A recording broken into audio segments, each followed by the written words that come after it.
When solving linear equations, what we want to do is find the value for x such that it balances both sides of the equation. And sometimes these equations are fairly simple, like in this first video. These will be cases where we only need to do one step in order to solve the linear equation. And then we'll look at some more complicated cases in the next videos. So the idea behind this is to get x all alone on one side of the equation. So what we want to have is when we get through solving, we want to have x on one side of the equation.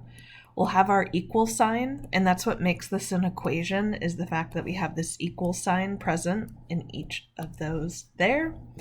And then what we should have on the other side of the equation is just a number.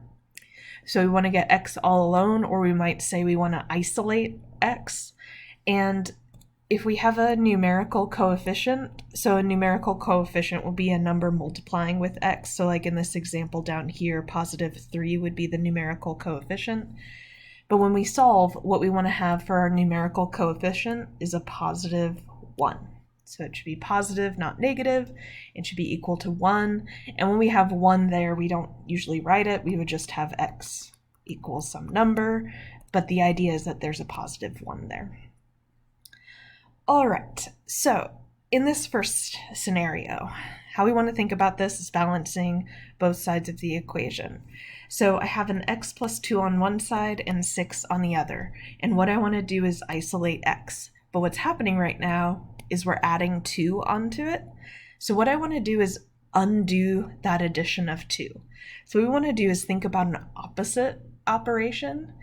And it's that if I'm adding 2 there, I want to think about subtracting 2.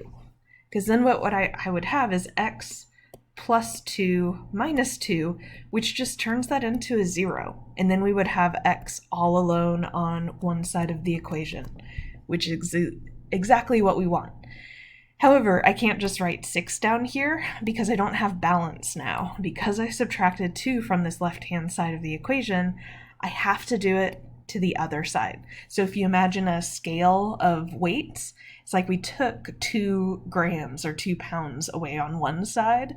Well, that would leave us lopsided. So what I would have to do is take away that same measurement of 2 from the other side of the scale as well.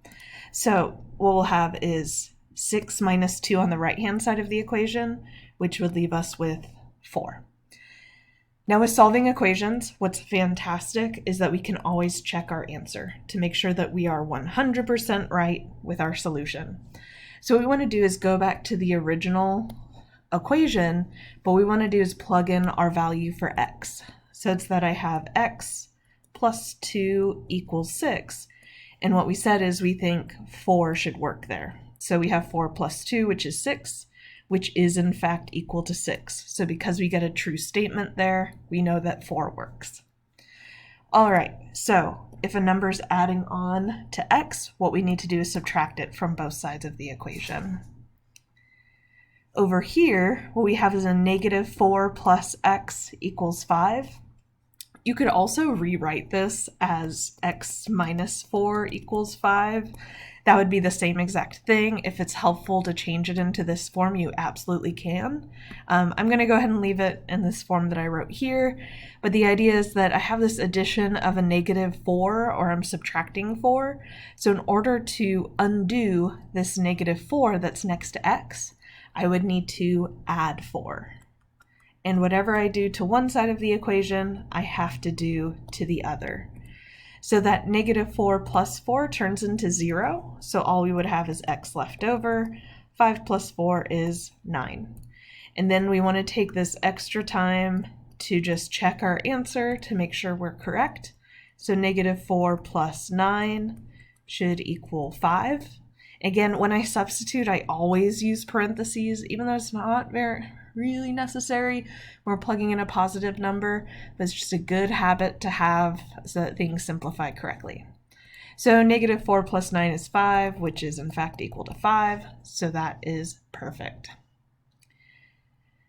Here, we have a number multiplying onto x. So I have 3 times x is equal to 27. So to undo multiplication with a number, we would think about division of that same number. So I want to do 3 divided by, and we want to divide by that number, because when we do that, 3 divided by 3 is just equal to 1. So there's our positive 1 coefficient next to x. So that would give us x equals, and then whatever we do to one side of the equation, we have to do to the other. So 27 divided by 3 is equal to 9. And then we could check our answer. So we would have 3 times 9 equals 27, which is in fact 27 equals 27. So that works perfectly. So if you have a number multiplying onto x, to get that number away, we would just divide by that number on both sides.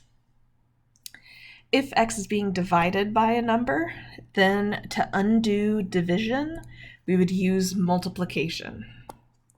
So we would multiply, in this case, by 4, because then we would have that 4 divided by 4, which is just equal to 1. And then whatever we do to one side of the equation, we have to do to the other. So on the left-hand side, those 4's cancel out, so all we would have is x left over, equals 3 times 4, which is 12. And then we would just want to check our answer, which would be taking 12 divided by 4, and that should be equal to 3, which 12 divided by 4 is in fact equal to 3.